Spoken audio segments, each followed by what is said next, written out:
The bank manager burst through the private door like someone had lit a fire behind him, his face pale, his hands shaking, and his eyes locked on me like I was the only person who could save him. "Sir," he whispered, voice breaking, "come with me now." He didn't ask my name, he didn't ask why I was there. He just grabbed my arm and pulled me down a hallway I had never seen before. Then he opened a thick metal door, pointed at a screen, and said one sentence that made my heart turn to ice.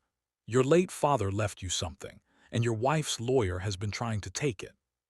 And in that moment, my anger stopped being sadness. It became a promise. If they planned to destroy me, I would expose every lie they used, even if it meant my whole life would change forever. But was I ready for what I was about to see? The screen showed a bank account balance. At first, my brain refused to understand it, because it was not a normal number. It was a huge number, the kind you only see in movies, the kind that makes you blink and blink again. I gripped the edge of the desk to keep myself from falling. "That can't be real," I whispered. The bank manager swallowed hard. "It's real," he said, "and it's dangerous." Beside him stood a man in a dark suit with sharp eyes and calm hands. He looked older, like he had carried heavy secrets for a long time. He spoke in a steady voice. "My name is Mr. Harlan," he said. "Your father told us if you ever come here with that card, it means you are in trouble." I stared at him. "In trouble," I repeated. "I'm just divorced, I'm broke, I'm not trouble." Mr. Harlan's eyes did not soften. "This," he said, tapping the screen, "is bigger than your divorce." My throat tightened, because 1 week ago, my divorce was the biggest storm in my life. My wife Leela took the house. She took the car. She took the furniture. She took the good dishes, even the ones my mom gave us. And she took something I didn't know could be taken until it was gone: my dignity. I'm an older man, not a young one. I'm 62. I have gray in my beard. I've spent my life fixing things, not breaking them. I worked at a small repair shop and I tried to be a steady husband. I believed steady was enough. But steady was not enough for Leela. When she left, she didn't leave like someone who was sad. She left like someone who was winning. The day the judge signed the papers, she stood beside her lawyer, Mr. Dane, and she looked at me like I was already in the past. I remember her words because they hurt in a quiet way. "You don't build a future," she said. "You just survive." I wanted to say, "We survived together, we ate together, we laughed together, we held each other when life was hard." But she wasn't listening. She was watching, like she was waiting for something. That night after the divorce, I had nowhere to go. So I went back to my late father's home. It was a small old house at the edge of town, with creaky floors and a porch that needed paint. My father lived there after my mother died. After he passed away last year, I kept the place because I could not handle losing one more piece of my family. When I opened the door, the house smelled like dust, wood, and peppermint tea. It felt like stepping into a memory. I dropped my bags and sat on the couch. The couch squeaked like it was unhappy I was back. I looked at my father's photo on the wall, his kind face under his favorite cap. "Dad," I whispered, "I lost everything." The house stayed quiet, but my mind did not. I couldn't sleep. My chest felt heavy. My thoughts kept replaying Leela's cold eyes, Mr. Dane's smooth voice, the way they moved like a team. At some point, close to midnight, I stood up and walked into my father's room. Everything was still there. His jacket on the chair, his old radio on the dresser, his toolbox under the bed, and in the back of the closet, under a stack of shirts, a floorboard sat a little higher than the others. My stomach tightened. My father was the kind of man who prepared for trouble. He hid spare keys. He kept emergency cash. He always said, "Life turns fast, son, so keep a safety plan." I kneeled down and lifted the loose board. Under it, wrapped in cloth, was a small envelope. Inside was a bank card and a folded note in my father's handwriting. My hands shook as I opened it. The note said, "For my son, if you find this, it means you need it. Go to Greystone Bank. Ask for Mr. Harlan. Trust no one, not even family. Stay calm, I'm sorry." I read it again slower. Trust no one, not even family. My throat went dry. Why would my father write that? My family was small. Just me and my Uncle Raymond, my father's older brother. Uncle Raymond was the one who smiled too much at holidays and called everyone kid, even when they were grown. But family was supposed to be safe. So why did Dad warn me not to trust them? I stared at the card. It had a name I didn't recognize. Not mine, not my father's. A hidden name. A shield. It made me feel like I had found the corner of a secret world. The next day at work, I couldn't focus. My hands moved, but my brain was stuck on the note. Greystone Bank. Mr. Harlan. Trust no one. After work, I took a bus to the bank because Leela had taken the car. That part still hurt, waiting at the bus stop like a kid, while my whole life felt like it had been peeled away. Greystone Bank was tall and shiny, with glass doors and guards who watched everyone like they were measuring danger. I walked inside with the card hidden in my wallet and the note folded in my pocket. At the counter, a woman in neat clothes smiled. "How can I help you?" she asked. "I need to see Mr. Harlan," I said. Her smile faded a little. "Do you have an appointment?" "No," I said, "but it's important." I slid the card forward, just enough for her to see the name. Her eyes widened. For 1 second her face changed, like she had seen a ghost. She didn't hand the card back right away. She looked down at something under the counter, pressed a button, then forced a calm smile that did not look real. "Please wait," she said quickly, "right there." My stomach tightened. I moved to the side and waited near a fake plant. I tried to act normal. I tried to breathe slowly. Then Mr. Harlan walked out from the back. He looked straight at me, not at the line, not at anyone else, like he already knew I would appear one day. He stopped close enough that I could smell his aftershave. "Where did you get that card?" he asked. "It was my father," I said. "He hid it." Mr. Harlan's eyes sharpened. "Your father's name." I swallowed. "Can we talk somewhere private?" He studied me for a moment, then nodded once. "Follow me," he said. He led me through a door marked staff only, down a hallway, past offices, into a private room. That's when the bank manager ran in, shaking, whispering for me to come fast. And now we were back at the moment that started this chapter. The screen, the balance, the fear. Mr. Harlan turned away from the screen and looked at me carefully. "Your father," he said, "was not rich the way people think of rich. He didn't live fancy, but he was brave. He found something dirty happening in this bank, and he spent years collecting proof." I stared at him. Proof of what? Mr. Harlan spoke in simple words, like he knew my brain was overloaded. "Stolen money," he said. "Fake accounts, fake companies. Money moved in circles to hide where it came from. Your father discovered it. He refused to be quiet." My chest tightened. "My father fixed radios and broken doors," I whispered. "He wasn't some detective."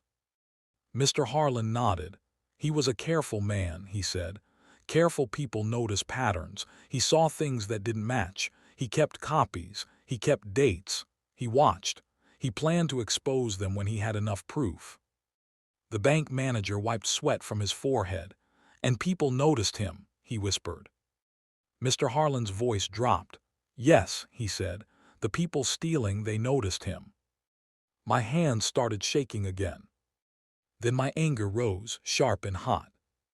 "Is this why my wife left me?" I asked. "Is this why she took everything so fast?" Mr. Harlan didn't answer right away, but his silence felt like an answer. I remembered something small, something I ignored before. A month before the divorce, Leela asked me, "Did your dad ever leave you anything?" She asked it like she was pretending it was a joke. I told her, "No, just the old house." She smiled and said, "That's too bad." Too bad. Like she wanted more. Mr. Harlan finally spoke. "I can't accuse your wife without proof," he said carefully. "But I can tell you this, your wife's lawyer has been asking questions about this account." My stomach dropped. "Mr. Dane?" I asked. Mr. Harlan nodded, "Yes." The bank manager leaned in, voice trembling. "He came here twice this week," he said. He acted like he had authority, like he could demand things. My hands clenched into fists. So it was not just divorce pain. It was a plan.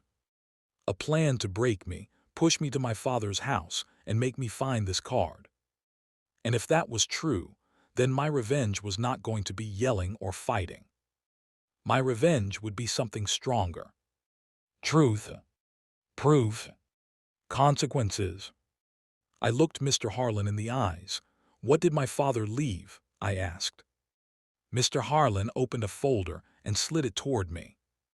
"This account is linked to a safe deposit box," he said. "Your father left instructions. If you arrive with the card and answer a question, we can open it for you." My heart pounded. Mr. Harlan read from the file. "What was the name of the dog your father gave you when you were 8? I didn't even have to think. "Rocket," I said. "Brown dog, white spot on one ear." Mr. Harlan nodded once, like a lock clicked inside his mind. He turned to the manager. "Bring the box," he said. The manager rushed out. I stared at the account balance again. That money felt like a mountain, but also like a trap. I didn't want to spend it. I wanted to know why it existed, and why people were willing to ruin my life to get to it. Mr. Harlan spoke again, lower now. "Listen," he said. "If your wife and her lawyer are involved, they will not stop. They will try to take what your father left and they will try to blame you. They will say you stole it. They will make you look guilty." My teeth clenched. I pictured Leela standing in court, calm and clean, acting like she was the victim. I pictured Mr. Dane smiling that smooth smile. I pictured them enjoying my pain. My chest tightened, then something firm rose inside me. "No," I whispered. Mr. Harlan watched me. "No," he repeated. "I've been quiet my whole life," I said. "I've let people step on me because I wanted peace. But if they used my marriage like a weapon, if they used my father's death like a doorway, then they picked the wrong man." My voice shook, but it stayed clear. "I'm going to expose them," I said. "My wife, her lawyer, whoever else is involved. I'm going to make them pay the right way with proof and the law." Mr. Harlan's eyes held mine. Then he nodded slowly. "That," he said, "is what your father hoped you would do." The manager returned with a small metal box. Mr. Harlan unlocked it. Inside were 3 things. A sealed envelope with red wax. A small black notebook. A USB drive. Mr. Harlan slid them toward me. "Do not open them here," he warned. "Take them, leave calmly, and go somewhere safe." I reached for them, my hands shaking. Then Mr. Harlan suddenly looked at the glass window of the room, and his face tightened. "Too late," he whispered. I turned. 2 men in dark jackets were walking down the hallway toward our door. They didn't look lost. They looked like they knew exactly where they were going. The door handle began to turn. Mr. Harlan grabbed my shoulder hard. "Do not say your father's name," he whispered, "and do not hand them anything." The door swung open, and the first face I saw was the last face I wanted to see in my father's secret room. Mr. Dane, my wife's lawyer, smiling like he owned the building. "There you are," he said, eyes locked on the sealed envelope in my hands. "I was hoping you'd find it." And behind him, one of the men quietly closed the door, sealing us in. Mr. Dane's smile was the kind that looked friendly, until you remembered he had just helped take your whole life away. He stepped into the room like he belonged there, like the private door was made for him. The two men behind him did not speak. They stood wide and still, like walls that could move. "Well," Mr. Dane said, looking at me first, not Mr. Harlan, "you found it." My hands tightened around the sealed envelope, the black notebook, and the USB drive. My heart was pounding so hard it felt like it was trying to warn me out loud. Mr. Harlan moved half a step in front of me, like he was trying to shield me without making it obvious. "This is a restricted area," Mr. Harlan said in a firm voice. "You don't have authorization to be here." Mr. Dane finally glanced at Mr. Harlan like he was noticing a chair that started talking. "Authorization," he repeated, calm and smooth. "That's funny, Harlan. I have lots of authorization." He turned his eyes back to me. "I came to help," he said. "You look overwhelmed." Overwhelmed was not even the word. I felt like my whole life had been turned upside down, shaken hard and dumped on the floor. And now the person who helped do it was standing in front of me, acting kind. I swallowed and tried to keep my voice steady. "Why are you here, Mr. Dane?" He sighed like I was making things difficult. "Samuel," he said, using my name like we were old friends, "you don't even have a car right now. You took a bus here. You're sleeping in your father's old house. You're tired, you're angry, you're easy to mislead." My stomach tightened. He knew too much. That meant someone was watching me, or he was getting reports from someone close to me. And then the truth hit me with a sharp sting. "Leela." "Of course." He smiled wider. "I don't want you to make a mistake," he said.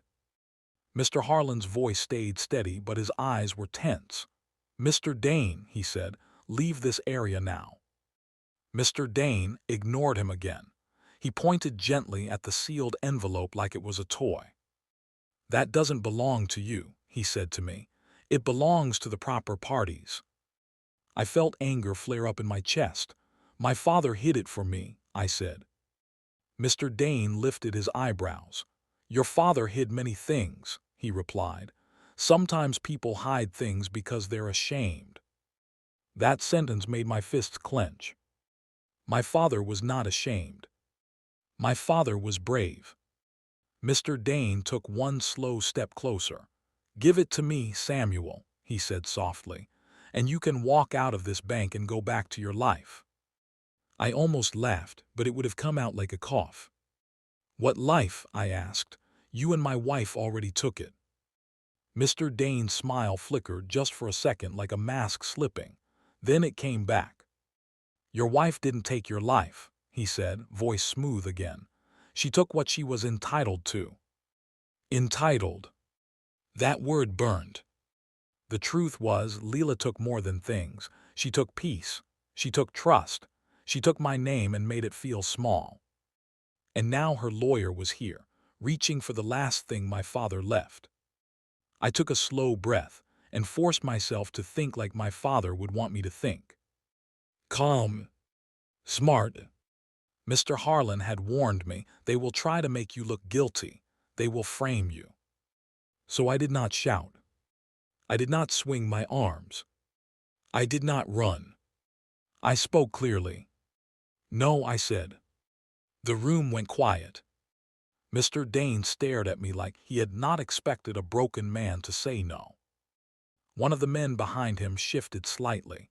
It was small, but I noticed it, like he was ready to move if Mr. Dane gave a signal. Mr. Dane's voice stayed soft, but his eyes sharpened.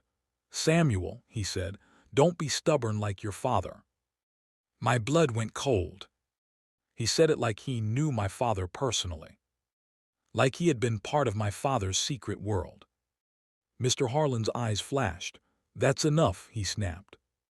Mr. Dane finally turned his head fully toward Mr. Harlan. His voice changed, still calm but colder. "Harlan," he said, "you're a bank employee. You follow procedures. You don't play hero."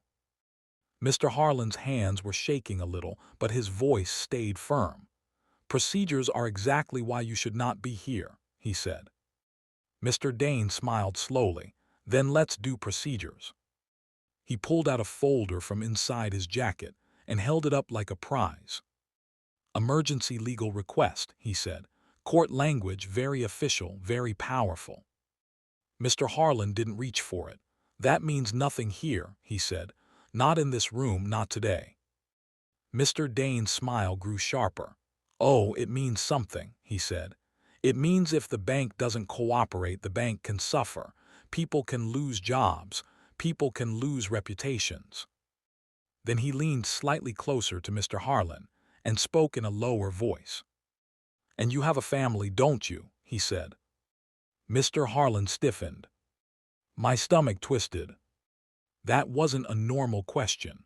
That was a threat dressed like a polite sentence. I felt something hard form inside me. This was the moment where people usually fold. This was the moment where my father would have folded if he cared more about comfort than truth. But my father did fold. So I wouldn't either. I looked at Mr. Dane. I know what you're doing, I said. Mr. Dane's eyes flicked to me. Do you? He asked. You used my divorce, I said. You used my wife.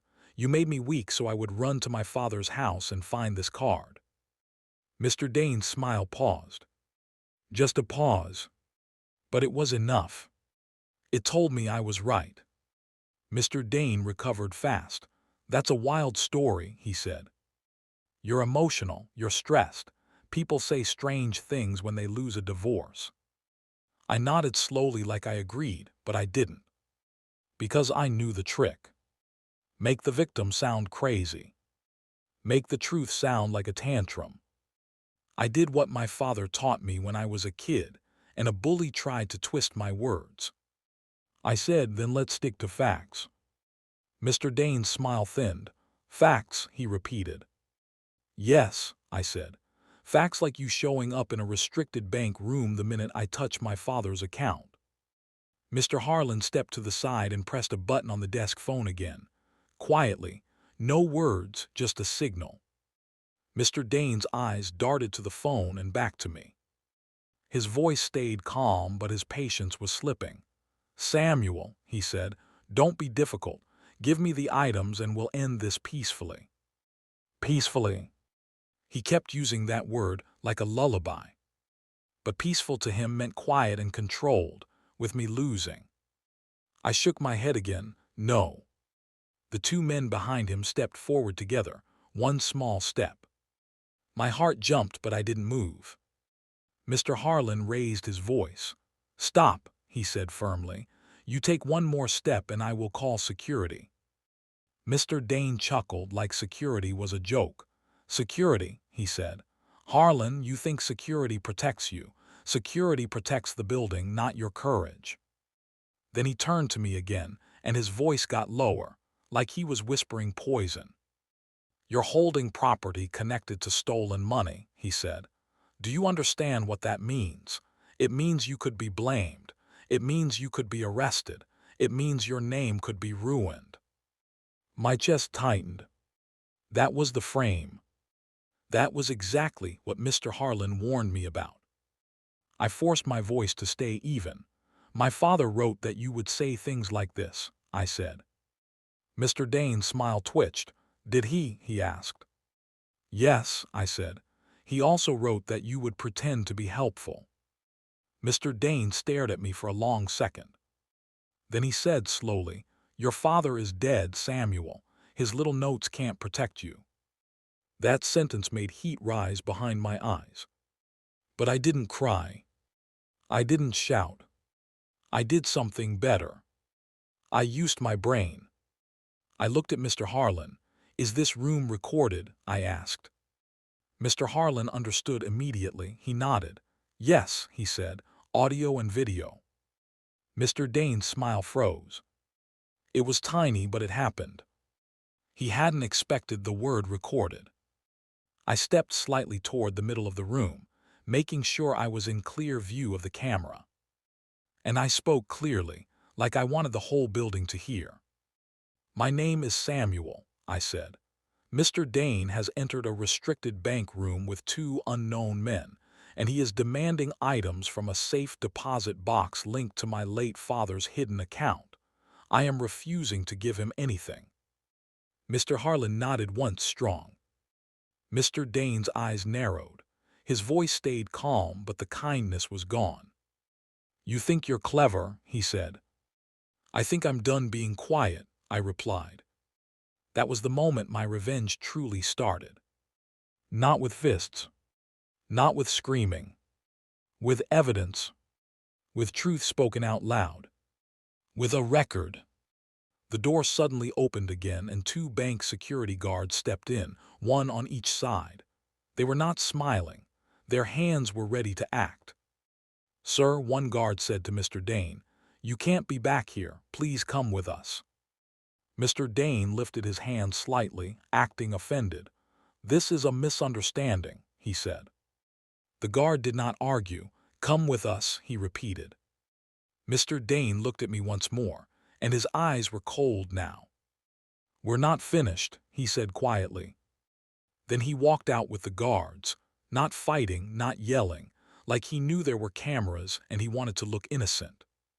The two men in dark jackets followed. But right before the last man stepped out, he turned his head and stared at me. Not a normal stare. A stare that said, "I know your face now." The door shut. Silence fell into the room like a heavy blanket.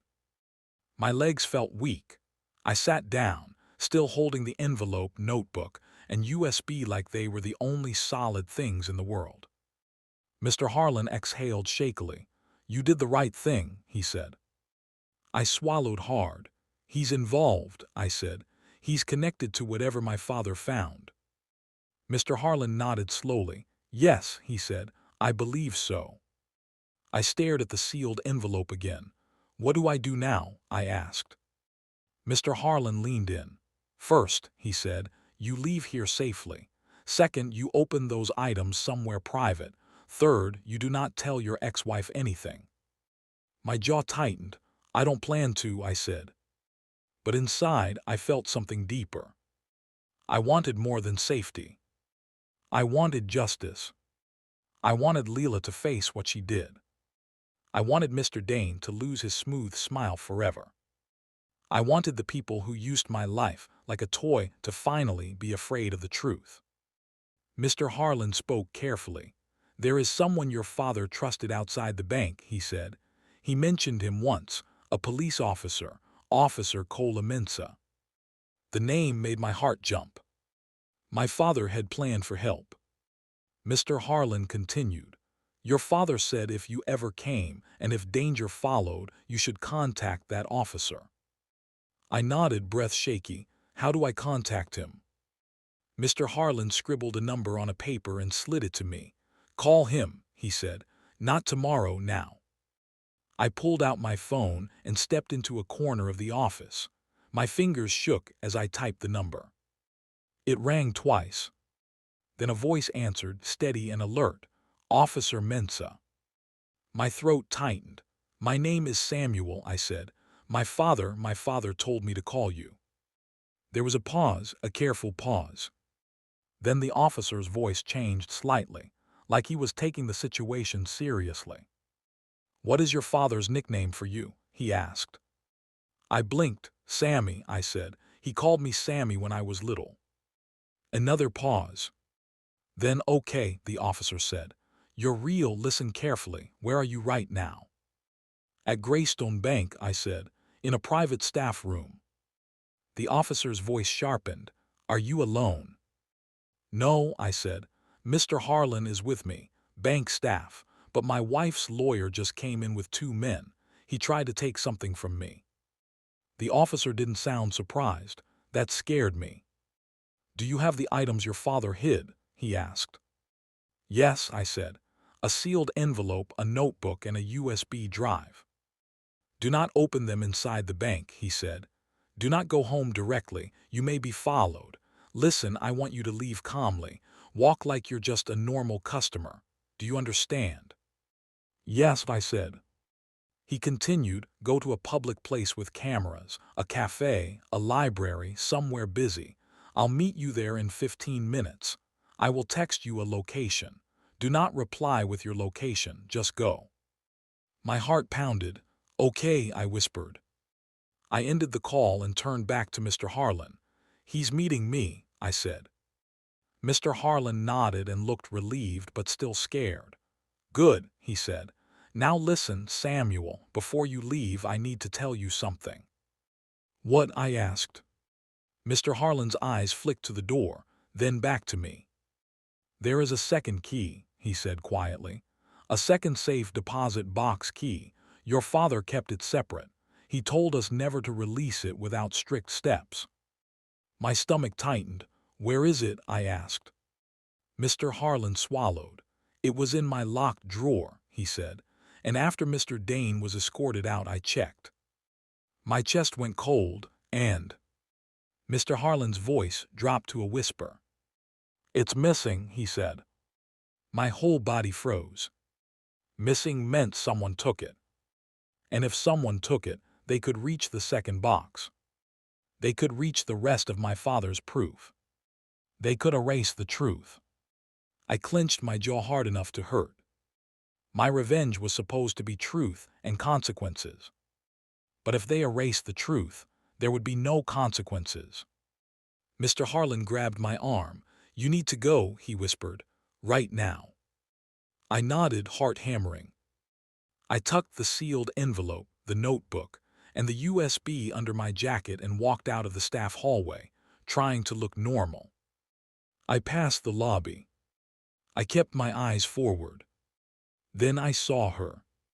Leela, standing near the bank entrance with her phone in her hand, watching the staff hallway like she had been waiting for me. Our eyes met. Her face didn't look loving. It looked hungry and nervous at the same time. She lifted her phone and smiled, small and sharp. Then my own phone buzzed. A message from an unknown number. One line. We have the second key. Bring what you found to the old bridge tonight, or you'll lose more than your house. My stomach dropped. Because right after that message, Leela raised her hand and waved at me like she was inviting me outside. And behind her, across the street, a dark sedan rolled slowly into view and stopped, like it had been waiting for this exact moment. My phone buzzed in my pocket like it was alive. We have the second key. Bring what you found to the old bridge tonight, or you'll lose more than your house. I read it once, then again, and my stomach dropped lower each time. I looked up and Leela was still standing near the bank entrance, smiling that small, sharp smile like she was proud of the fear she caused. Behind her, across the street, the dark sedan sat quietly, like a crocodile in still water. I wanted to run at her and shout, "Why would you do this to me?" But that's what she wanted. She wanted me loud, messy, and emotional, because loud men make mistakes, and mistakes make it easy to blame them. So I did the opposite. I did what my father always did. I stayed calm on the outside, even when my chest was screaming on the inside. I walked past Leela without speaking. I didn't glare, I didn't flinch, I didn't show her my fear. But my mind was already building a plan. Not a plan to hurt her with my hands. A plan to hurt her lies with the truth. That was my revenge. Because nothing scares guilty people more than proof. I stepped outside the bank, kept my face neutral, and headed toward the bus stop like I was just another tired man with nothing left. The dark sedan didn't move right away, but I felt it watching me. Then my phone buzzed again. A text from an unknown number, but this time it was different. It was shorter. Don't go home, don't answer her. Walk 2 blocks, then turn right. I'll be near the cafe with the blue umbrella, Cola. My heart jumped. Officer Cola Mensa. My father's trusted person. I didn't reply, I just did what he said. I walked 2 blocks, turned right, kept my pace steady, not fast. Fast would look like panic. Panic would make me stand out. When I reached the cafe with the blue umbrella, I didn't go inside. I walked past it first like I didn't care, then circled back like I forgot something.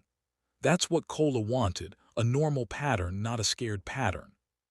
Then I saw him. He stood beside a newspaper stand, wearing plain clothes, not a uniform. He looked like a regular man waiting for someone. But his eyes were sharp, scanning reflections in windows, checking the street like he was reading invisible footprints. He nodded once when he saw me. Not a friendly nod. A serious nod. The kind that says, "We have work to do." I walked up to him slowly. He didn't shake my hand. He didn't say my name out loud. He leaned in a little and whispered, "Are you followed?" I answered quietly, "I think so." He nodded, eyes still scanning. "Good," he whispered. "That means they're still confident. Confident people get sloppy." I swallowed hard. "My ex-wife is at the bank," I said. "She was waiting like she knew I'd come out." Cola's jaw tightened. "She's part of it," he said, simple and clear. "Or she's being used. Either way, she's dangerous right now." That sentence hurt in a deep way. I didn't want to believe Leela was dangerous. I wanted to believe she was just selfish. But waiting at the bank like a hunter, that was more than selfish. That was planned. Cola lifted his chin slightly toward the cafe. "Go inside," he said. "Sit in the corner near the wall. Cameras can see you there." We entered separately, not together. He waited a few seconds, then came in and sat 2 tables away like strangers. I sat with my back to the wall, facing the door. My hands were shaking under the table. Cola pulled out his phone and typed a short message. Then he looked at me with calm eyes and spoke softly, like he didn't want anyone to hear. "I'm going to explain," he said, "in clear words so your brain stays steady." I nodded. Cola said, "Your father discovered a money theft network. That means a group of people were moving stolen money through fake companies and hidden accounts. They used the bank because it made things look official." I swallowed. My father wrote about fake companies. Cola nodded. "Yes, those are called shells," he said. "They look real, but they're empty inside." He paused and watched the door. Then he continued, "Your father saved evidence for years. He planned to hand it to the right investigators. But he knew if the criminals learned he had proof, they would come for it." My throat tightened. "They came for him," I whispered. Cola's face stayed steady, but his eyes looked heavy. "They pressured him," he said. "They threatened him. Your father refused. He hid the card and set up safety steps." I clenched my jaw. "Then why did they come for me?" Cola answered plainly. "Because you're the key that opens what your father protected," he said, "and because the divorce made you easier to control." The word divorce hit me like a rock. I stared at the table, my voice shaking. "So Leela."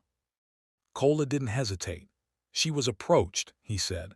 "Likely by her lawyer Dane. They promised her comfort and power. They told her your father hid money. They used her to get close." I felt anger crawl up my chest. "She took the house. She took the car." Cola nodded once. "That was part of the squeeze," he said. "When they squeeze a person, they remove comfort. Then the person runs back to what feels safe, your father's home." My stomach twisted. That's exactly what happened. Cola leaned in slightly.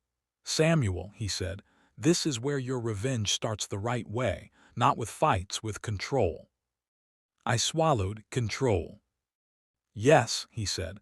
"We control the story before they do. They want to frame you as the thief. They want you alone at the bridge. They want you scared enough to hand over evidence." He tapped the table gently. "But we will not give them that." He pointed at my jacket. "Do you still have the sealed envelope, the notebook, and the USB?" I nodded. Cola held my eyes. "Do not open them in public," he said. "But we need to secure them. We need copies." My chest tightened. "How do we make copies without a computer?" Cola nodded like he expected the question. "We go to my office," he said. "But we don't go straight. We move in steps. He checked his phone again. I already asked for a patrol car to pass by this street, he said. Not to chase anyone, just to show presence. Presence makes watchers nervous. My heart pounded. What about Leela? I asked. She's right there at the bank. She's working with them. Cola's voice stayed calm. Good, he said. That means she is reachable, and that means she can make mistakes. Mistakes, I repeated. Cola nodded. People who lie have to keep lying, he said. They get tired, they slip, they text, they call, they threaten. We record it all. He looked me in the eyes, firm and clear. Samuel, do you want her to suffer, or do you want her to face consequences? I blinked. What's the difference? Cola answered like he was talking to a child, simple and straight. Suffering is hurting someone for feelings, he said. Consequences is the law and the truth catching up to them. I swallowed hard. I did want revenge. I did want her to feel what I felt. But a part of me wanted something cleaner too. Something that would last. Consequences. I want consequences, I said. Cola nodded once. Good, he said. That kind of revenge lasts. A patrol car rolled slowly past the cafe window, just like Cola said it would. The dark sedan across the street shifted slightly, like it didn't like being seen. Cola stood up. Time to move, he said. We left separately again. Cola walked first. I followed a few seconds later. We didn't go toward the bank. We went the other way toward a busy street. Cola led me to a small community safety office, the kind of building people walk past without noticing. Inside, it smelled like coffee and paper.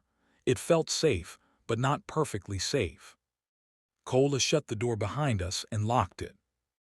Then he faced me fully for the first time. Now, he said, show me what your father left. I placed the sealed envelope, the notebook, and the USB on the desk. Cola didn't touch them right away. He looked at them like they were evidence in a serious case, because that's what they were. Then he said, before we open anything, I need you to understand something clearly. I nodded. Cola spoke slowly, carefully, so I wouldn't miss it. They are going to try 3 moves, he said. First, fear. Second, framing. Third, force. I swallowed. Fear, I understand. Cola nodded. Framing means they will make it look like you stole the money, he said. They will say you planned it. They will claim you made up stories. They will use your divorce to make you look unstable. My jaw tightened. And force. Cola's eyes hardened. Force means they will try to take the evidence from you, he said, or scare you into giving it up. I felt my hands shaking again. So how do we win? Cola answered with one simple word. Backups. He pulled out a laptop and a small scanning device. He also pulled out an evidence bag and a seal. He pointed at the USB. We copy this, he said. We make 2 copies. One stays hidden. One goes to the right investigators. He pointed at the notebook and envelope. We photograph every page, every mark, every seal. If the originals disappear, the truth still exists. My breathing steadied a little. Okay, I whispered. Cola opened the laptop and inserted the USB carefully. A folder popped up with files inside. He clicked through with quick eyes. Bank transfer lists. Scanned documents. Dates. Names. Then Cola paused on one file and his face changed. Not fear. Recognition. He looked at a name on the screen and whispered, I knew it. My stomach dropped. What is it? Cola turned the laptop slightly toward me. At the top of one list was a name I expected. Mr. Dane. But then I saw another name. A name that made my mouth go dry. Uncle Raymond. My father's brother. My uncle. No, I whispered, that can't be. Cola's voice was steady. Your father warned you, he said softly, not even family. My chest tightened. My uncle came to holidays. He hugged my dad. He called him little brother. Kola nodded.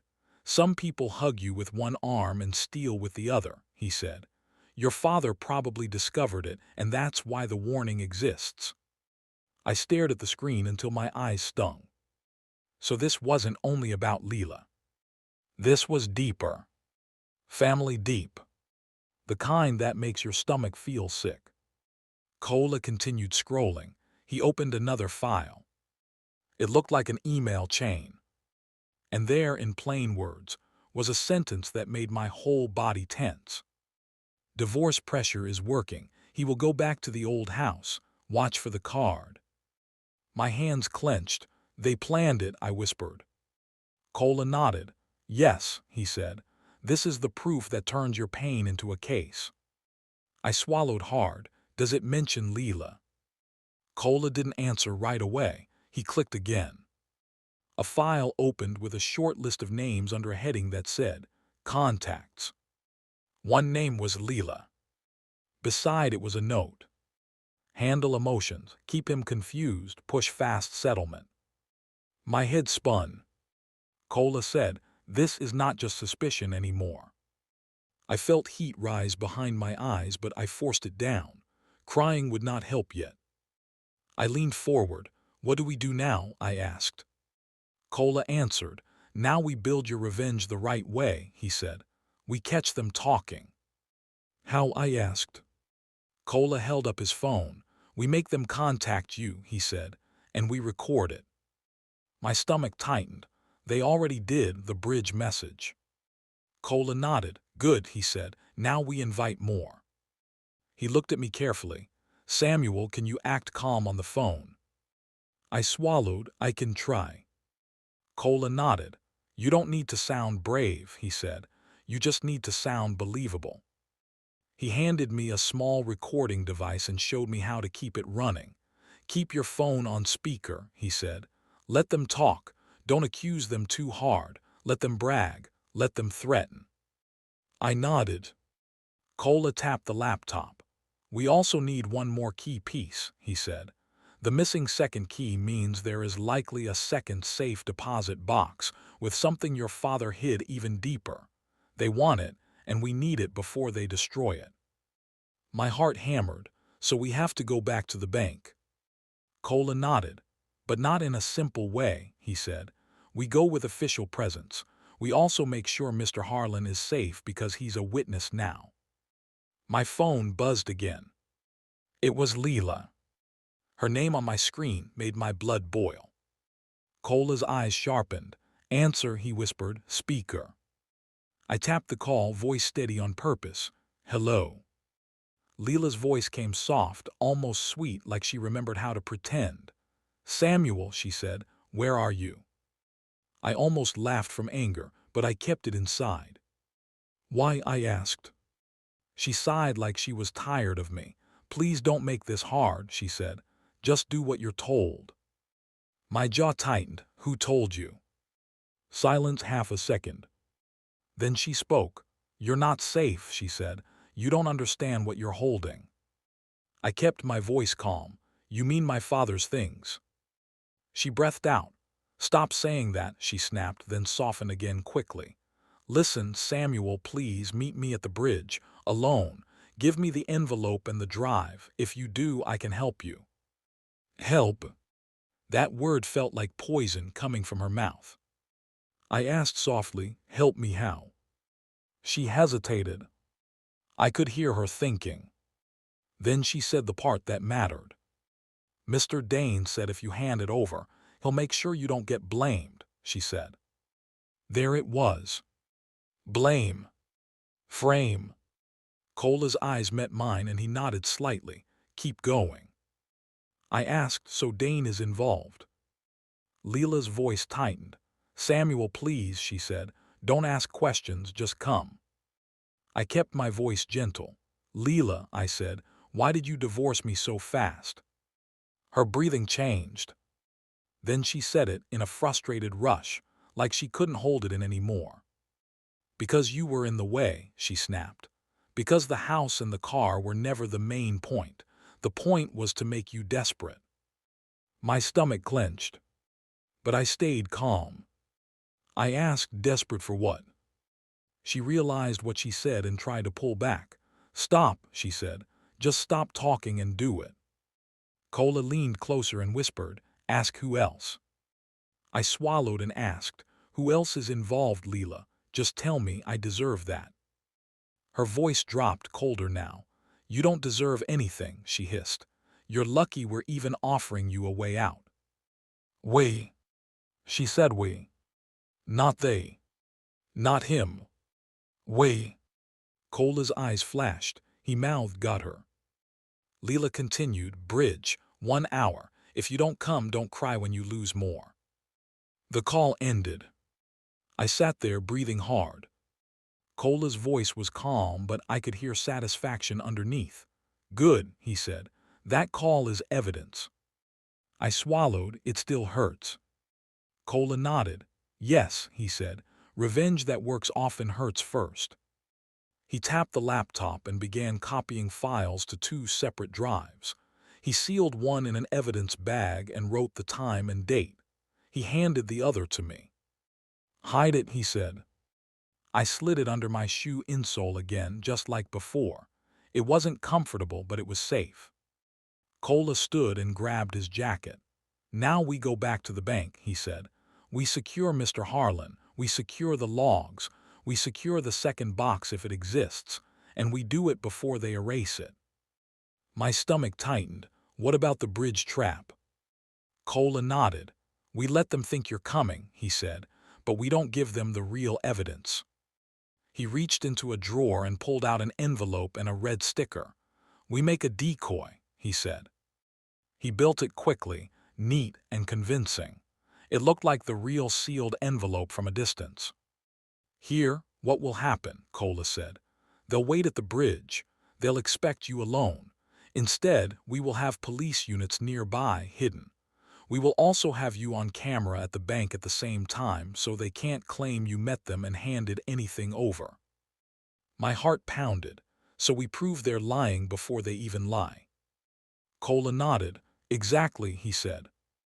We returned to the bank through a side entrance. Mr. Harlan was waiting, his face pale, his eyes scared. "They're inside," he whispered as soon as he saw Cola. "Dane is talking to senior staff, and someone opened my drawer." Cola's face hardened. "Who has access?" Mr. Harlan swallowed. "Only 2 people, me and the head clerk."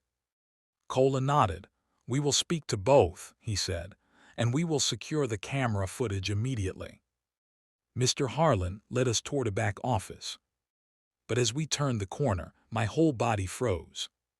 Because there, standing near the hallway like she owned it, was Leela.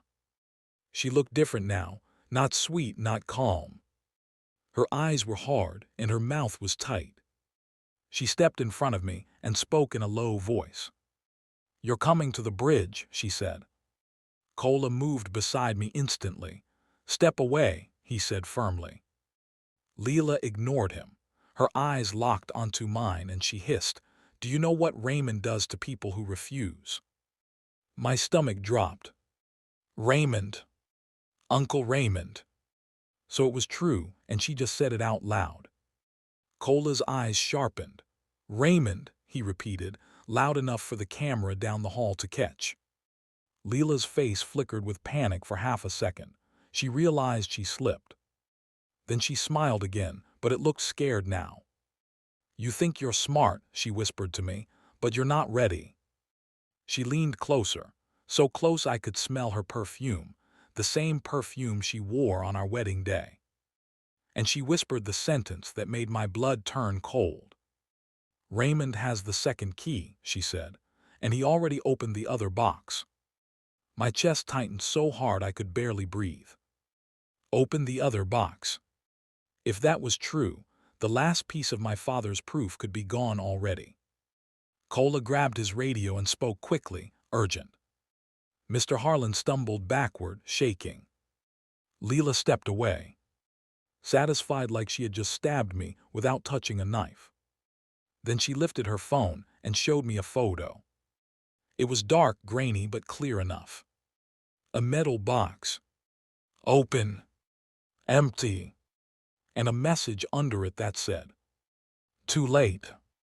My hands went numb. And right then, from the lobby area, a smooth voice floated down the hall like a snake sliding across glass. "Well," Mr. Dane said, stepping into view with that calm smile, "looks like the family is finally sharing secrets." He looked at Kola, then at me, then at Layla, like we were pieces on his board. And then he said, softly but clearly, so the cameras could hear the threat without him raising his voice. "Samuel," he said, "you have one chance to return what you stole, or you will be arrested tonight." My stomach dropped, because this was the frame starting in real time. And before Kola could speak, Mr. Dane held up his phone, tapped the screen, and smiled wider. "Also," he said, "you might want to check your father's house right now." My phone buzzed. A new message. A photo. My father's front door smashed open. And inside the photo, on the living room floor, was my father's notebook. Ripped in half. I felt my breath leave my body. Because if the notebook was ripped, it meant they weren't just stealing proof. They were trying to erase my father's voice. And in that exact moment, I realized my revenge had to move faster than my grief, or I would lose the truth forever. My knees almost gave out when I saw the photo of my father's front door smashed open, and the notebook ripped in half on the living room floor. It felt like they weren't only trying to steal money or hide crimes, they were trying to insult my father's memory, like tearing paper could tear away the truth. But right then, something changed inside me. My grief didn't disappear, but it stopped controlling me. It turned into fuel. Because the people doing this thought I was still the same quiet man who would sit down and take whatever pain they handed him. They were wrong. I looked straight at Mr. Dane, and I spoke slowly, clearly, like I wanted every camera in the hallway to hear me. "That's not my notebook," I said. Mr. Dane's smile froze for a tiny second, just a crack. Cola's eyes flicked to me, quick and sharp. He understood what I was doing. I was planting doubt. I was reminding the cameras and anyone listening that Mr. Dane was showing a photo, not hard proof of anything. Mr. Harlan's face was pale. He looked like he might faint, but he forced himself to stay standing. Leela stood a few steps behind Dane, pretending she wasn't scared. Her eyes were hard, but her hands were shaking around her phone. Kola stepped forward, calm but firm. "Mr. Dane," Kola said, "you're making threats inside a bank in front of security cameras while an active fraud investigation is underway. You should leave now." Mr. Dane let out a soft laugh, like Kola was a child playing police. "Investigation," he repeated. "Officer, I'm the one trying to protect the bank from theft." Kola didn't blink. "You're trying to protect yourself," he said. Mr. Dane's eyes narrowed. "Be careful," he warned. "You can't accuse people without proof." Kola lifted his chin slightly. "Good," he said, "because we have proof and we're collecting more." Mr. Dane's smile returned, but it looked thinner now. "Then you won't mind if we all go to the lobby," he said, "and talk to the senior manager together." Kola's voice stayed steady. "We can," he said, "and we will." Then Kola leaned toward me, just enough to whisper so nobody else could hear. "Stay calm," he whispered. "We're winning, but they don't know it yet." I swallowed and nodded. We walked toward the lobby, and it felt like walking into a room where a trap might close. In the lobby, the head clerk stood near the front desk. A woman in a neat blazer, stiff posture, eyes too alert. I noticed her because Mr. Harlan had said only two people had access to the drawer where the second key was, him and the head clerk. Her eyes flicked to Kola, then to me, then away too fast. That told me enough. She was nervous. And nervous people make mistakes. Kola spoke to bank security and asked them to lock down certain areas and pull footage, especially the corridor outside Mr. Harlan's office and the drawer area. Mr. Harlan followed Cola's instructions, his hands still shaking. Mr. Dane stood to the side like he was relaxed, but he kept glancing at the head clerk. It was subtle, but I saw it. He was checking if she was still loyal. Leela stayed near him, playing her role, but her eyes kept looking toward the doors, like she wanted an escape route ready. This was the moment my revenge began to feel real. Not because anyone was crying, because now I could see their fear. Cola turned to the senior manager, a tall man with tired eyes, and spoke clearly.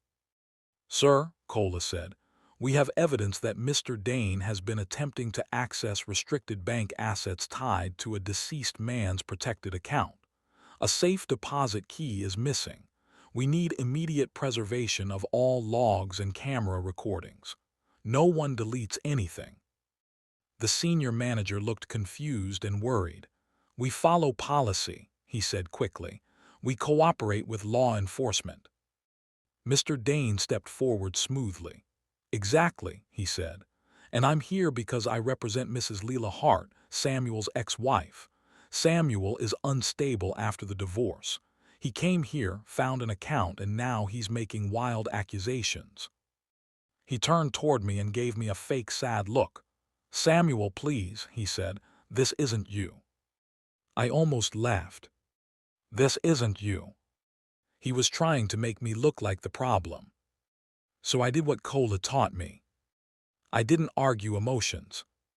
I spoke facts. I lifted my phone, opened the call log, and showed the senior manager and the security officer nearby. "My ex-wife called me and told me to meet her at the bridge," I said. "She told me to bring the items from my father's account.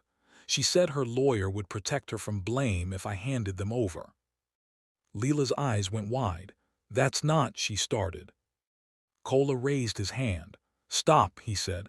"Don't deny yet, let's do this properly." Cola looked at the senior manager. "We will need that phone call recorded," he said. "He had it on speaker. It's evidence."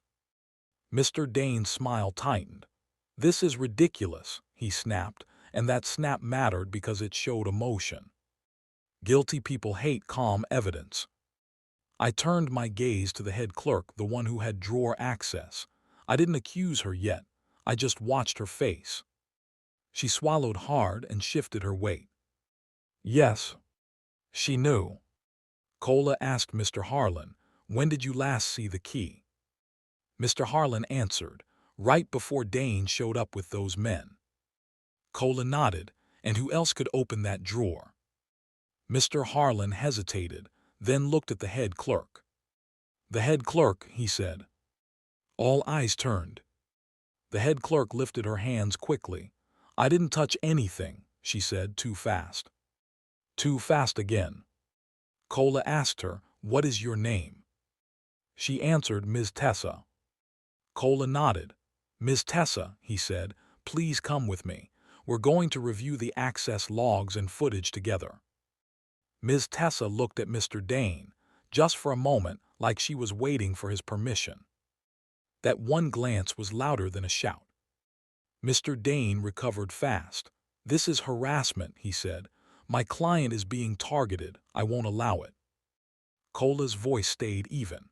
"You don't get to allow or deny a lawful investigation," he said. Then Cola looked at the senior manager and bank security. "We need a controlled room," he said. "Now." They escorted us into a small conference room with glass walls so everyone could see inside. That was good. Glass walls meant fewer secrets. Cola sat at the head of the table. Mr. Harlan sat near him. I sat on the other side. Mr. Dane sat with his arms crossed. Leela sat beside Dane, pretending to look calm. Ms. Tessa sat near the door like she wanted to run. Cola spoke calmly, like a teacher leading a class. "We are going to do 3 things," he said. 1. Confirm key access. 2. Confirm camera footage. 3. Secure remaining evidence linked to the account. Mr. Dane interrupted. "There is no remaining evidence. It's all fiction. This man is emotional." Cola looked at him. "We'll see," he said, and turned to the bank security officer. "Pull footage from the corridor outside Mr. Harlan's office," Cola said. "Time window, 1 hour before Dane arrived until now." The security officer nodded and stepped out. My heart was racing, but it wasn't helpless racing. It was anticipation. Because I could feel the net tightening. Mr. Dane leaned toward me, lowering his voice. "You think you're doing something brave," he whispered, "but you're only digging your own grave." I stared back at him. "My father dug this case," I whispered. "I'm just finishing it." His eyes flashed with anger for half a second, and then he smiled again, but it was stiff. Leela stared at me like she wanted to hate me and fear me at the same time. She leaned closer and hissed, "You're going to ruin us." I answered quietly, "You ruined yourself the day you used our marriage as a trap." Her face went pale, because deep down she knew it was true. Minutes passed like hours. Then the security officer returned with a laptop and a drive. "We have the footage," he said. Cola nodded. "Play it." The footage showed the hallway. It showed Mr. Harlan leaving his office. It showed Ms. Tessa approaching the office door, glancing around and entering quickly. She came out less than a minute later, holding something small in her hand. My stomach tightened. Ms. Tessa's eyes filled with panic. "That's not what it looks like," she whispered. Then the footage showed Mr. Dane arriving with the two men, walking directly to the restricted door with confidence. Not like a visitor. Like an owner. Cola paused the video at the moment. Ms. Tessa's hand was visible. "You took the key," Cola said calmly. Ms. Tessa started crying. "I didn't want to," she said. "He made me." Cola didn't shout. He didn't insult her. He asked one simple question. "Who made you?" Ms. Tessa looked at Mr. Dane. Mr. Dane's face was calm, but his fingers tightened. "I don't know what she's talking about," Dane said. Cola turned the laptop slightly and zoomed in. Then he pointed. "Ms. Tessa," Cola said, "tell the truth now clearly. This is your chance." Ms. Tessa cried harder. "He said if I didn't help, he would destroy my job," she said. "He said he had pictures and messages that could make me look guilty. He said I had to take the key and deliver it." Cola asked, "Deliver it to who?" Ms. Tessa whispered, "Raymond." My blood turned cold. "Uncle Raymond." Mr. Dane didn't move, but his eyes flicked. That name mattered. That name connected the whole thing.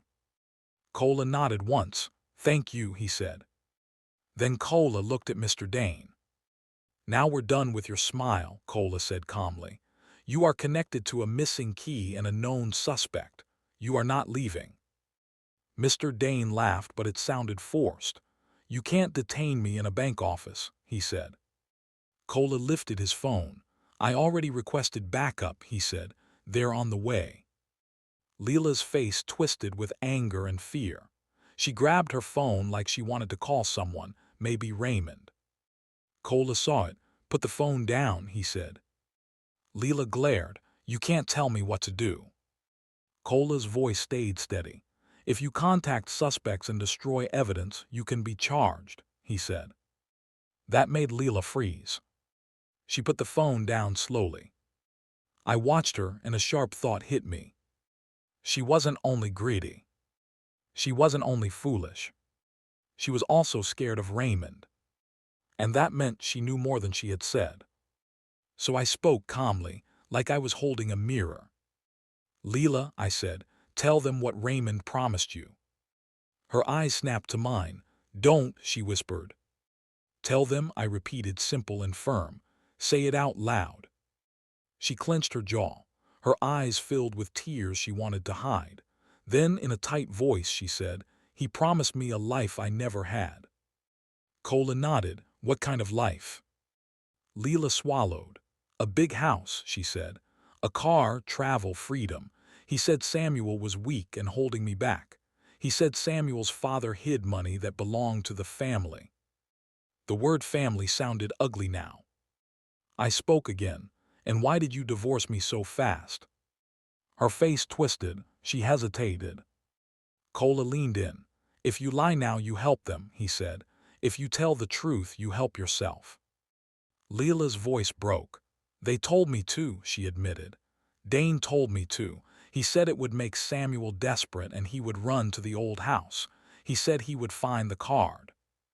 Hearing her admit it out loud felt like a door slamming shut on my old life. It hurt, but it was also clean. It was the truth, finally said. And that truth was my revenge, because lies only win when they stay hidden. Then Mr. Dane stood up suddenly, pushing his chair back. This is nonsense, he said loudly. You're all confused. He stepped toward the door. Bank security moved quickly and blocked him. He glared. Move, he snapped.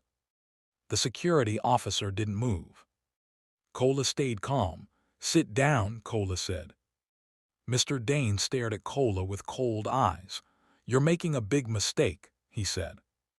Cola answered, You made a bigger one, and pointed to the camera in the corner of the room. Everything you say is recorded. Mr. Dane realized he was trapped in glass walls and cameras. So he did the one thing desperate people do. He tried to shift blame. He pointed at me. This man is the thief, he said. He found the account, he took the items, and he's trying to create a story to cover himself. Cola looked at him. Then why did your team break into the father's house? Cola asked. Mr. Dane's eyes flashed. I don't know what you mean, he said quickly. Cola lifted his phone and played the recording from the unknown number that threatened me. The message, the bridge, the missing key. Then Cola said, That was sent after you entered the restricted room. Mr. Dane's mouth opened, then closed. He knew he was losing control. I watched him carefully, and I realized something. Mr. Dane wasn't the main boss. He was a tool. Raymond was the boss. That meant even if Dane fell, Raymond would still try to escape. So I spoke direct and clear. Cola, I said, Raymond is going to run. Cola nodded. Yes, he said, that's why we need to move fast. Right then Cola's phone buzzed. He read the message and his face tightened. He looked at Mr. Harlan. Where is the second safe deposit box? He asked. Mr. Harlan swallowed. Old vault section, he said, behind the gate. Cola stood. We're going there now, he said. Mr. Dane laughed again, but it was shaky. You can't do that, he said. You don't have authority. Cola answered, I do when there is a risk of evidence destruction, and turned to bank security. Escort Dane and Ms. Tessa to a secure room, he said. Do not let them use phones. Then Cola looked at Leela. And you, he said, you're coming with us. You're a witness now. Leela's face went pale. No, she whispered. Cola's voice stayed calm. Yes, he said. You can either cooperate or you can be treated as part of the group. Leela swallowed and nodded slowly. We moved fast down staff hallways again toward the old vault gate. Mr. Harlan was shaking, but he walked. He knew this mattered. The gate opened with codes and scans, and the cold air hit my face again, metal and paper. Mr. Harlan led us to the two-lock box area. But when we reached it, my stomach dropped. The drawer unit was slightly open. Not fully, just enough to show someone had been there. Cola's face hardened. They accessed it, he whispered. Mr. Harlan stepped closer, trembling. No, he whispered. No, no. Cola looked at me. Stay behind me, he said. Mr. Harlan tried to open the unit further, but the lock resisted. Then we heard something that made my blood turn cold. A faint click from behind the row of boxes. Like a door latch. Cola turned his head quickly. A shadow moved. Someone was still in the vault area. Cola lifted his hand, signaling silence. My heart pounded so hard it hurt. Mr. Harlan's eyes were wide. Leela clutched her arms tight around herself. Cola stepped forward slowly. Then a voice floated out from the darkness, smooth and familiar, like a snake wearing a suit. "Well," the voice said softly, "you made it." My stomach turned. Uncle Raymond. He stepped into the dim light near the old vault gate, calm and smiling like this was a friendly meeting. He held a small metal key between two fingers. The missing key. He looked at me with cold eyes and said, "Nephew, you really should have stayed quiet." Cola's voice was sharp. "Raymond, drop the key," he commanded. Raymond smiled wider. "Officer," he said, "this is family business." Then he lifted his other hand and revealed something else, a phone, already on a video call. On the screen, I saw Mr. Dane's face. Not in the security room. Not blocked. He was somewhere else. He was free. Raymond chuckled. "You see," he said, "you're not the only one who plans." My heart dropped. Because if Dane was free, it meant someone inside the bank was still helping them. And Raymond had the key. And the vault drawer was already open. Then Raymond said the sentence that made the air feel thinner. "The last piece of your father's proof is in my hand," he said, smiling. "And if you want it back, you're coming to the bridge right now alone." And right then, the vault lights flickered once, and the gate behind us began to close slowly, like someone had pressed a remote button, trapping us inside with him. The gate behind us kept sliding shut. Slow and heavy, like the building itself was trying to lock us in. The metal groaned as it moved. Uncle Raymond stood in the dim vault light with the missing key pinched between his fingers, smiling like he had already won. And on his phone screen, Mr. Dane's face stared back at us on a video call, looking calm, like this was all part of their plan. My heart pounded so hard it made my ears ring. Cola lifted his hand steady, telling us not to panic. Mr. Harlan's lips were trembling. Leela hugged herself tight, her face pale, her eyes darting like she wanted to disappear. Raymond's voice stayed smooth. "Bridge," he said again. "Alone right now, or the last proof disappears forever." Cola spoke firmly.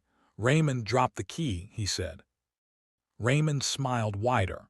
"Officer," he replied, "you think rules work in a place built to protect secrets. This is where secrets live." Then he looked at me. "Samuel," he said, like he was doing me a favor, "this is your last chance to be smart. Hand over the items you took and I will let you walk away." I swallowed hard. I kept my hands close to my jacket where the real USB copy was hidden under my shoe insole. The originals were not on me. The best proof was already copied and protected. Cola had planned it that way. So I did not beg. I did not argue. I did what my father always did when a bully tried to control him. I asked one simple question out loud so the cameras could hear. "Raymond," I said, voice shaking but clear, "why did you destroy my life?" Raymond's eyes narrowed slightly, but his smile stayed. "Because you were in the way," he said, like it was obvious. "Your father was in the way. He thought truth mattered more than loyalty." Cola's eyes flicked to me quick. I understood what he wanted. Keep him talking. Let him explain his own guilt. I took a slow breath. "My father discovered the stolen money," I said. "He collected proof, and you used my wife to trap me." Leela flinched at the word wife, like it burned. Raymond shrugged. "People are easy," he said. "Your wife wanted a bigger life. She wanted comfort. She wanted to feel important. I offered it." Leela's voice cracked. "You promised me a new start," she whispered. Raymond didn't even look at her kindly. He looked annoyed. "I promised you what you asked for," he said. "And you did your part. You divorced him fast. You took the house and car. You pushed him to his father's home." Hearing him say it out loud felt like a hard slap, not to my face, but to my heart. Because it made everything plain. The divorce was not only about love fatting. It was a trap. My revenge was not going to be loud anger. It was going to be this: the truth spoken in the open, with witnesses and proof. Cola spoke calmly. "And Mr. Dane," Cola said, nodding at Raymond's phone. "He pressured bank staff to steal a key, correct?" Raymond's smile returned. "Dane is useful," he said. "He knows how to sound legal. He knows how to scare people without touching them." On the phone screen, Mr. Dane's mouth tightened. He looked like he wanted Raymond to stop talking. That made me feel something I had not felt in a long time. Power. Not the power to harm. The power to expose. Mr. Harlan swallowed and whispered, "The vault cameras," like he was reminding himself they still existed. Raymond heard him and chuckled. "Cameras," he said, "those can disappear." Then he lifted a small device in his other hand, like a remote. "See," he said, "I can close the gate, I can trap you. I can walk out later when it's quiet." The gate was almost fully closed now. Only a small gap remained. Cola moved, fast and controlled. He did not rush wildly. He stepped sideways and kicked a wedge block that sat near the wall, a small rubber doorstop used by staff. He slid it into the gate track right as the metal edge reached it. The gate hit the wedge and stopped with a hard clang. It did not fully close. Raymond's smile vanished for the first time. Cola's voice stayed steady. "You don't trap police, Raymond," he said. Raymond's eyes turned sharp. He raised the remote again and pressed it repeatedly. The gate shuddered, but could not move past the wedge. Cola took out his radio. "Unit Alpha vault area now," he said. "Suspect on site. Gate attempted to trap. Cameras active. Move." Raymond laughed forced. "Your units can't reach you in time," he said. Cola replied, "They're already in the building." Raymond's eyes flicked to the ceiling, like he was listening for footsteps. Then he made his next move. He grabbed Leela by the arm and pulled her in front of him like a shield. Leela gasped, shocked and scared. "Stop," Raymond snapped at Cola. "Back up." Cola froze, but his face did not show fear. He spoke in a calm voice, the same way you talk to a child holding something dangerous. "Raymond," Cola said, "let her go, you don't need her." Raymond's jaw tightened. "I do if I want you to hesitate," he hissed. I stepped forward without thinking. "Leave her," I said. "This is between you and me." Raymond's eyes flicked to me and he smiled again, mean. "Is it?" he said. "She divorced you, she took everything, she helped me, and you still want to save her." That stung because it was true.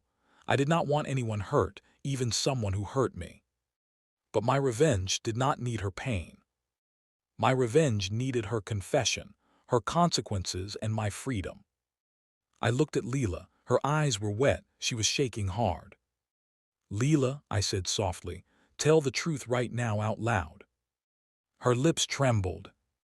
Raymond squeezed her arm harder. "Don't," he warned.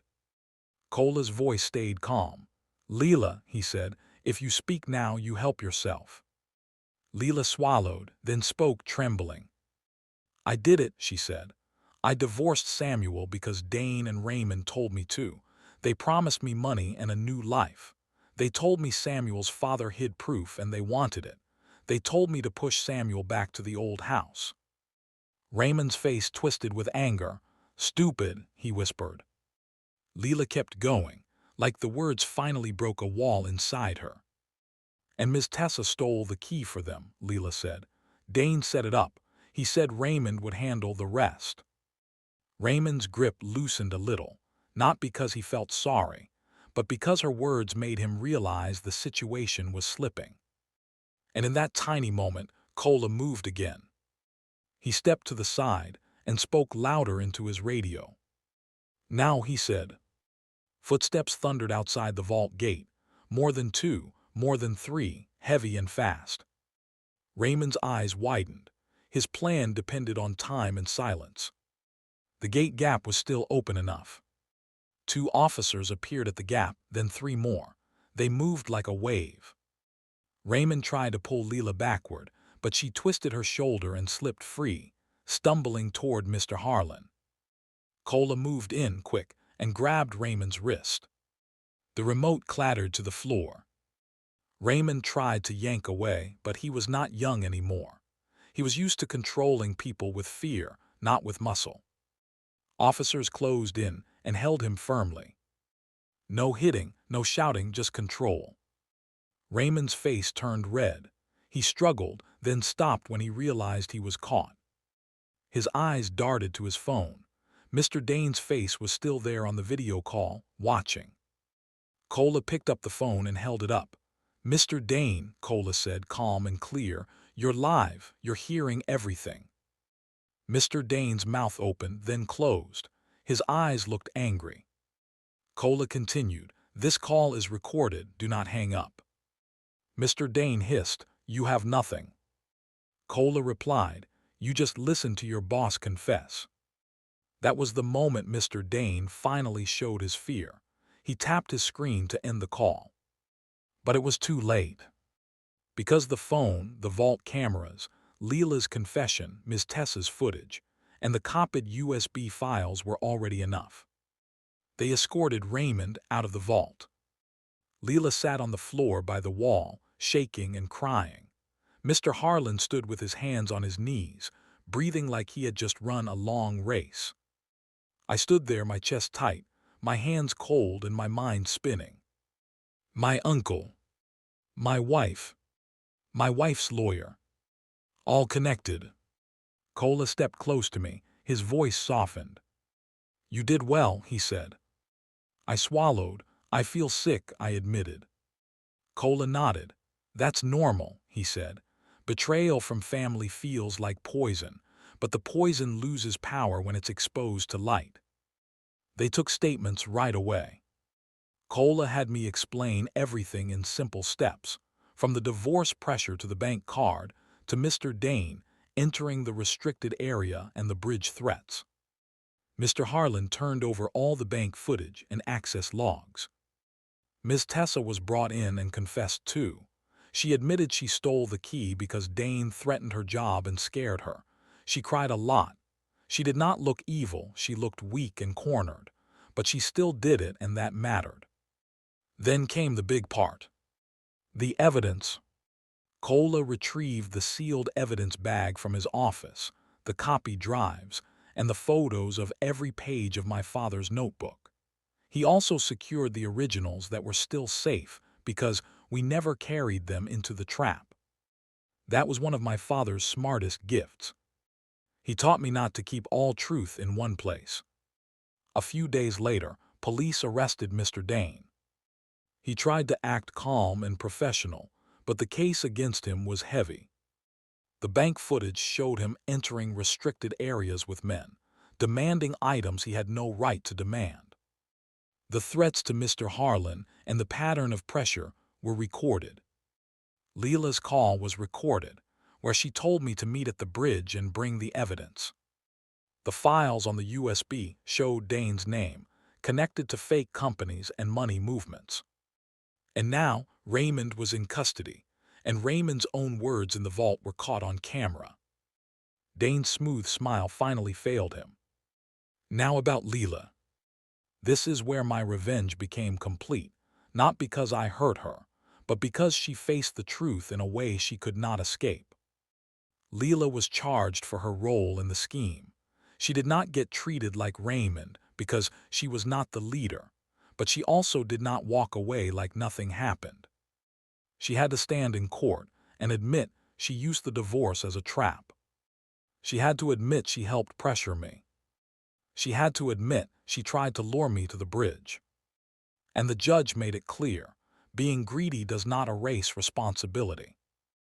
The divorce settlement was reviewed because it was proven the divorce was used to set me up, and key parts were unfair and tied to wrongdoing. I did not take everything from her. I did not become cruel. But I did get justice. The court ordered that some assets be returned or balanced properly. I got my car back because it was shown she took it as part of the scheme, not as fair need. I also received compensation tied to the damage and the plan to frame me. Leela lost the new life she chased. Not because I bullied her, because the truth ended it. That was my revenge. Consequences that lasted. Raymond lost the power he thought he owned. His fake companies were exposed. Accounts were frozen. Money trails were traced. People who were harmed by the stolen money were identified, and legal steps began to return what could be returned. Raymond's whole system, the one he bragged about, collapsed. And the most important part, my father's name was cleared. The investigators confirmed my father was a whistleblower, a person who saw wrongdoing and tried to stop it. They said he collected proof, warned people, and created protections for his son. One evening, Cola came to my father's old house. We sat on the porch, the same porch I sat on the night I thought my life was over. Cola spoke gently. "Your father didn't leave you a fortune to spend," he said. "He left you a weapon to protect yourself, proof." I nodded slowly. "And what about the money?" I asked quietly. Cola answered plainly. "Some funds were stolen and must be returned," he said. "Some funds are tied to evidence reserves and legal holds. You will not get to keep what is not yours, but you will not be blamed for any of it either. That is the difference." I felt relief wash over me, because I did not want dirty money. I wanted clean peace. I asked the question that had been sitting in my chest like a stone. "Why did my father hide it so well?" I asked. Cola looked at the dark road and said, "Because he knew family could betray him. Raymond wanted control, not love. Your father refused to join. That's why Raymond used your marriage, because he thought your heart would make you easy." My throat tightened. He was right, I admitted. My heart did make me easy. Cola shook his head. "No," he said. "Your heart made you human, but your choices made you strong." That night, I opened my father's letter again and read it slowly. Truth is heavy, but lies are heavier. I finally understood. Lies crush everyone they touch, even the person who tells them. Truth hurts, but it heals. In the months that followed, I rebuilt my life piece by piece. I fixed my father's house. I painted the porch. I repaired the broken fence. I made the place feel alive again. I returned to my repair shop job, but with a different spine inside me.